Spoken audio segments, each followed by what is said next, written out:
What is up, YouTube? Welcome back to Nerd Media. And with the conclusion of your Friendly Neighborhood Spider-Man on Disney Plus this week, I figured why not rank all 14 MCU Disney Plus TV series and special presentations?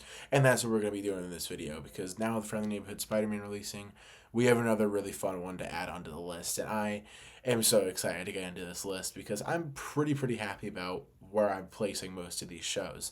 But let me know in the comments down below what your guys' ranking is for the MCU Disney Plus series. And with all that being said, don't forget to like and subscribe. Comment down below your ranking. Let's dive into the video. Coming in last place is definitely 100% going to Secret Invasion.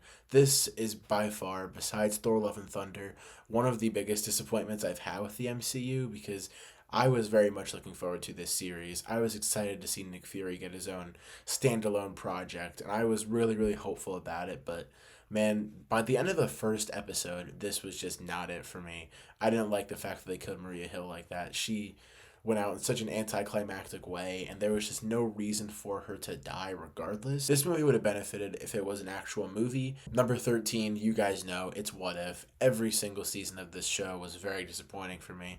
I am not a big fan of season 1. I think that there are some good episodes, like the T'Challa episode and this Doctor Strange episode, but other than that, the rest of the show is just kind of not great, and I think sadly it progressively gets worse as the seasons go on. I think season 3 finally leaned into that what if aspect, and it gave us a lot of good what if scenarios, but they were just done very poorly. But this series was at least somewhat enjoyable sometimes, but overall just not great. Number 12 is going to go to Moon Knight. This show started off very strong for me, but by episode 5, they were rushing through the whole entire story. It was not that impactful. Kevin Feige said this was going to be a big leap into a darker, more gritty version of the MCU, and I feel like all we got was just blood on a knife, and we didn't really get much of that, so that was a big lead up for just nothing. And overall, the story felt so rushed, and I think this would be so much higher if it had at least 2 to 3 more episodes. Number 11 is going to go to She-Hulk. I think that this show is very fun at some points, and I really do enjoy the She-Hulk character. I just think that the show could have been done slightly better with like the stories and the plots and everything. I think that this show, one of the things that I like about it a lot is the fact that it has more than 6 episodes and they give us time to kind of have filler episodes. Although I just think that the way that they did Abomination, not the biggest thing that I'm a big fan of, but Daredevil was great. I did enjoy that finale a lot. I thought that the finale of that show was a lot of fun. Number 10 is going to go to Agatha All Along. This has dropped majorly on my list just because I think of the experiences that I've had with every other MCU show, and I did have a really fun experience with this show, just the other ones are higher.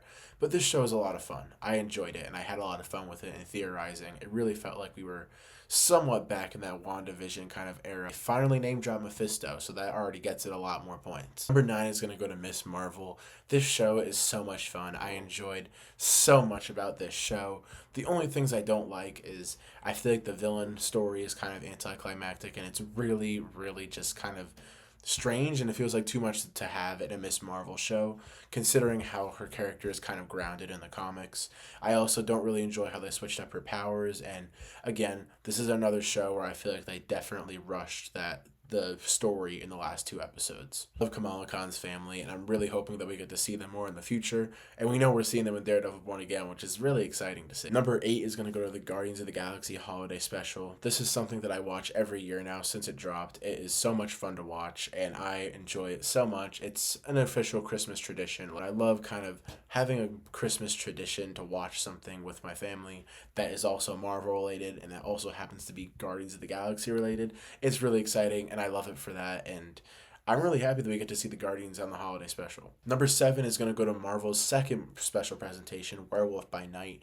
I thought that this special presentation was super surprising. I really love how unique it feels from the MCU with the whole black and white aspect and it really being like a horror kind of thing.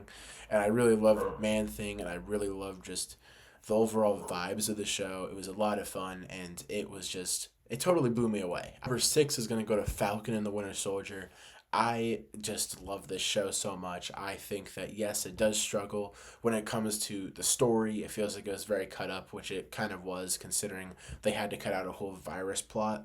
And I think that some of the writing just falls flat, and I feel like sometimes it can get a little bit boring, which is hard for me to admit because of how much fun I had with this show when it released. But man, I just love the Bucky and Sam duo, and getting a whole show based around that was super exciting. And I think that this show would have 100% benefited if it was a movie. Number five is going to go to Hawkeye. Like I said before, I watch the Guardians Holiday Special every year. Hawkeye is no different. I watch the Hawkeye series every single year around Christmas time. It is so much fun. It's so much fun to watch, and I just don't really find myself having too many flaws with this show. I mean, I just love the story. I love the vibes. I love all the characters, and I love the plot twists that they have. The suits are fun, and it's constantly just, it keeps going, and it really picks up after those first two episodes. It's really fun, and I really, really hope that we see Kate Bishop again in the MCU. Same with Clint Barton. Number four is going to go to WandaVision. I love this show. It is one of my favorite eras of the MCU as a fandom that we've been through. Minus No Way Home, this is definitely the best one, where we're just theorizing every single week, week after week. It is just constant, just wondering what's going to happen, wondering who is on the phone, if Mephisto is going to show up, just so many things. It was so much fun, but the story and the mystery around Westview and what Wanda is doing was so captivating. I loved it, and I was just constantly at the edge of my seat trying to want to know what is going on. Getting into the top three, I'm going to give number three to Your Friendly Neighborhood Spider-Man. This show totally blew me away, and it hurts to say as a Spider-Man fan, I did not have that much faith in this show, but I'm so happy that I was proven wrong because it is so spectacular, so amazing. It is so good. It is the perfect representation of what Spider-Man should have been in the MCU, and I feel like this show is just true Spider-Man. It's one of the best pieces of Spider-Man media we've gotten in recent years, and it's definitely a contender for one of the best Spider-Man series. Number two is going to go to X-Men 97. This is another show that totally blew me away. I was not going into this expecting too much last year, but after the first episode, I was so in. I was so into it. I am someone who has only seen a few episodes of the original animated series, but I knew the gist of it, and I knew what we were picking up. But man, you don't need to watch the animated series. It was just so good. You'll enjoy it regardless. It is so much fun. It's a perfect representation of the X-Men.